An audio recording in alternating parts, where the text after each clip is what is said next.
పుట్టిన ఊళ్ళో కుక్కల కొట్టించుకుని గాడిద మీద ఊరేగించబడి ఫు అని ఊహించుకుని మేకులేయించుకున్న ఒక చెక్క మీద వేలాడి తీసిన శవం. నీకు అర్థం కావట్లేదు.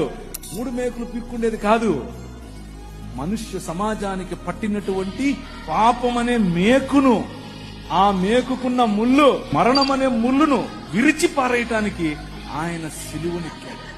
ఆ ప్రభువు భయంకరమైనటువంటి వైలెన్స్ కు ప్రతీకగా ఉన్నటువంటి సిలువను దాని మీద కాలేసుకుని కూర్చుని, ఓ మరణమా నీ ముళ్ళు ఎక్కడ, నీ విజయం ఎక్కడ, నీ ప్రభు అడిగితే మృత్యువుకు ముచ్చెమటలు పట్టే. ఈ రాజు రాజులకు రాజు, ప్రభువులకు ప్రభువు, పరిపూర్ణమైన దైవత్వము కలిగిన ఏకైక దేవుడాయన. దైవత్వములోను, కృపచూపుటలోను, పరిశుద్ధతలోను యేసు ప్రభువు వారికి రారు ఎవరు సాటి, ఆయనకు రాలేరు ఎవరు పోటీ. అంత గొప్ప దేవుడాయన.